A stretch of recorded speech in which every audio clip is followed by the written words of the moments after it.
জানিয়ে দেব সর্বশেষ আপডেট বাংলা সংবাদ। প্রথমেই শিরোনাম। শেখ হাসিনার ছেলে সজীব ওয়াজেদ জয় মানসিক ভারসাম্য হারিয়েছে, তাকে পারিবারিকভাবে মেন্টাল চিকিৎসা দেওয়া হচ্ছে। সেনাপ্রধান ওয়াকারুজ্জামান কুকর্মের সঙ্গে জড়িত থাকার কারণে আইনের আওতায় তাকে নিয়ে আসা হচ্ছে। গোপন সূত্রে জানা গেছে ভারতে শেখ হাসিনাকে সম্মানহানি করার চেষ্টা করা হয়েছে। নরেন্দ্র মোদী এবং শেখ হাসিনার পরিকল্পনা ফাঁস, যে কোনো সময় বাংলাদেশকে আক্রমণ করবে। ডক্টর ইউনূস পদত্যাগ করে নির্বাচন দিবে, কিন্তু তার আগে শেখ হাসিনাকে দেশে এনে ফাঁসিতে ঝুলাবে ঘোষণা দিয়েছেন ডক্টর ইউনূস। এ মাসের মাঝামাঝি জনাব তারেক রহমান দেশে আসবেন, জানিয়েছেন মির্জা ফখরুল। গোপন সূত্রে জানা গেছে জামাত এবং সকল ইসলামিক রাজনৈতিক দল পরিকল্পনা করেছে বিএনপিকে ধ্বংস করার জন্য। প্রধান উপদেষ্টা ডক্টর ইউনূস এবং সেনাপ্রধান ওয়াকারুজ্জামান একসাথে বৈঠকে ঘোষণা দিয়েছেন আওয়ামী লীগ শাসনামলে যারা অপকর্মের সঙ্গে জড়িত আছে তাদেরকে খুব দ্রুত আইনের আওতায় নিয়ে আসা হবে।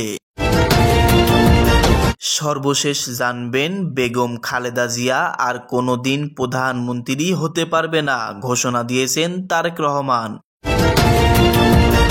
এতক্ষণ শুনছিলেন সংবাদ শিরোনাম, এখন শুনবেন বিস্তারিত ভিডিও। তো সর্বশেষ পাওয়া তথ্য অনুযায়ী সজীব ওয়াজেদ জয় এই মুহূর্তে বাসাতেই খুব গোপনে তার চিকিৎসা নিচ্ছেন পরিবারের পক্ষ থেকে, বা তার যারা শুভাকাঙ্ক্ষী আছেন তারা মনে করছেন যে এই মুহূর্তে তাকে বাসাতে ট্রিটমেন্ট নেওয়া দরকার। হাসপাতালে ভর্তি করলে বিষয়টা জানাজানি হয়ে যাবে। আমার মনে হয় যে শুধু সজীব ওয়াজেদ জয় না, যে এই মুহূর্তে প্রতিদিন সকালে ঘুম ভাঙলে আওয়ামী লীগের অসংখ্য নেতাকর্মী তারা ঘুম থেকে ওইটা ভুলাই যায় সরকার যে তাদের নাই, এটা বাস্তবতা। এমনকি শুধুমাত্র আওয়ামী লীগ করার কারণে বা আওয়ামী লীগকে সাপোর্ট করার কারণেও দুর্নীতি লুটপাট এই সকল কিছুতে জড়িত না থাকার পরেও একটা বিশাল আওয়ামী লীগের নেতাকর্মীরা আছেন যারা বিভিন্নভাবে এখনো হয়রানির শিকার হচ্ছেন, যারা বাড়ি ঘরে ঘুমাতে পারছেন না, থাকতেও পারছেন না। এরই মাঝখানে সজীব ওয়াজেদ জয়ের এমন কর্মকাণ্ড স্পষ্ট প্রকাশ করে তার মানসিক ভারসাম্য আসলে এই মুহূর্তে নাই। মানে তিনার এই পোস্টটাতে যারা লাইক করবে, কমেন্ট করবে, শেয়ার করবে, এই মুহূর্তে সারা বাংলাদেশে এদেরকে ধোলাই দেওয়া হবে। কেউ কাদামাটির মধ্যে ফুটবল খেলতে পারেন, কারণ এই ট্রেন্ডটাই তো আমরা চালু করেছি গত 16 বছর। জামাতের কোনো পোস্ট শেয়ার করলে জামাতি বলে তাকে গ্রেপ্তার করা হইতো, চাকরি চলে যেত। শহীদ প্রেসিডেন্ট জিয়াউর রহমানকে নিয়ে কোনো একটা মন্তব্য লিখলেই সরকারি চাকরিজীবী ওএসডি হইতো, প্রমোশন আটকে যেত, বা আরো নানান ধরনের ঝামেলায় পড়তে হইতো। তো এখন তিনি যখন আমেরিকাতে বসে নিরাপদে টাকা পয়সা ভালোই কামাইছেন, বিভিন্ন লুটপাটের ঘটনা শুনছি, তো এখন তিনি ভারতীয় একজন সাংবাদিকের একটা নিউজ রিপোর্টকে বেসিস করে তিনি যে স্ট্যাটাসটা দিয়েছেন, সেখানে বাংলাদেশ থেকে যারা বৈশা বসে এখানে কমেন্ট করছেন, আপনাদেরকে বলতে চাই বিপদ কিন্তু নিজের দিকে নিজের টাইনা আনছেন। কারণ আইএসআই এর সাথে এই সমন্বয়কদেরকে কানেকশন, মিটিং, পেছনে আমেরিকা, তারপরে আপনি এখানে জোড়া দিয়ে দিলেন পাকিস্তান, তাও মানলাম পাকিস্তানের বেল নাই, কিন্তু আপনি নিয়ে আসলেন দুবাইকে, আপনি নিয়ে আসলেন কাতারকে। এটা তো ভাই আসলে এই মুহূর্তে একটা পাগলের অ্যাক্টিভিটিস ছাড়া আমার কাছে কিছুই মনে হয় নাই। মানে আপনার এই জিনিসটা এখন মানুষ খাবে, খাওয়ার জন্য তো একটা সময় লাগে। আপনি অতি নগদে যে অ্যাক্টিভিটিস গুলো করছেন, হ্যাঁ। আচ্ছা, রিপোর্টটা কি দিয়েছেন? তিনি তার ফেসবুকে একটা স্ট্যাটাস দিয়েছেন। তবে তিনি যে সাংবাদিকের মানে এই নিউজটা শেয়ার করছেন, নর্থ ইস্ট নিউজ, আর এই সাংবাদিক যিনি এটা রিপোর্ট করছেন চন্দন নন্দী, তার সম্পর্কে ঘাটতে গিয়ে আমি যতটুকু পেলাম, চন্দন নন্দী হচ্ছে একজন সিনিয়র সাংবাদিক বেসড ইন নিউ দিল্লি, যিনি নর্থ ইস্ট নিউজের মধ্যে এই নিউজটা প্রকাশ করছেন। তো কি নিউজ? আসেন। সজীব ওয়াজেদ জয় তার প্রোফাইলে ইংরেজিতে লিখেছেন, আগে ইংরেজি লেখা বন্ধ করে বাংলা লেখেন, কারণ আপনাদের যারা ফ্যান ফলোয়ার খুব বেশি, আমরা সবাই এতটা শিক্ষিত না, মানুষের বুঝাতে গেলে বাংলায় লেখেন, ঠিক আছে? তো কি লিখছেন? Interesting report by senior journalist Chandan Nandi. মানে চন্দন নন্দীর খুবই একটা আকর্ষণীয় বা মজাদার রিপোর্ট। Who has been following political events in Bangladesh for a long time, যিনি বাংলাদেশের রাজনীতি নিয়ে দীর্ঘদিন যাবত কি বলে যে পর্যবেক্ষণ করছিলেন, এরপর রিপোর্টটা লিখছেন। রিপোর্টটা কি? আবার আসেন। বাংলাদেশি স্টুডেন্টস মুভমেন্টস কোঅর্ডিনেটর্স, যারা এই আন্দোলনের সমন্বয়করা ছিলেন, মেট আইএসআই, যে জঙ্গি গোষ্ঠী আইএস এর সাথে সাক্ষাৎ করেছে। কখন? কার মাধ্যমে? ইউএস হ্যান্ডলার্স, যুক্তরাষ্ট্রের যারা মানে নিয়ন্ত্রণকারী, তারা পাকিস্তান, দুবাই অ্যান্ড দোহা, কাতারের রাজধানী দোহাতে বিটুইন এপ্রিল অ্যান্ড সেপ্টেম্বর 2023, মানে 2023-এর এপ্রিল এবং সেপ্টেম্বর মাসে পাকিস্তান, দুবাই এবং কাতার, মানে এই তিনটা দেশের যে টিমরা আছে তাদের সাথে তারা মিটিং করেছে। সেখান থেকেই আজকের এই দিন আসছে।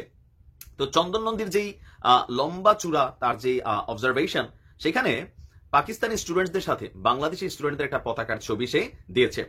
তো এখানে হচ্ছে কি, আমি তার রিপোর্টটা পড়ছি, মোটামুটি মন গড়া অ্যাক্টিভিটিস পাশাপাশি ভারতের যেই সকল সাংবাদিকরা আছেন এখানে সে যে সোর্সগুলো দিচ্ছে, ইন্ডিয়ান এবং বাংলাদেশি সোর্স নাও সে, কোন সোর্স, কোন পত্রিকা, কোন সেই ব্যক্তি নাম দেয় না, বলছে যে নভেম্বর 2023 দিকে রাশিয়ার পর্যন্ত এখানে জড়াই নিয়ে আসছে, যে Russia foreign ministry spokesperson Maria Zakharova তিনি বলছেন যে during a weekly briefing Moscow the same month had claimed that he has met a, আচ্ছা মানে অনেক লম্বা।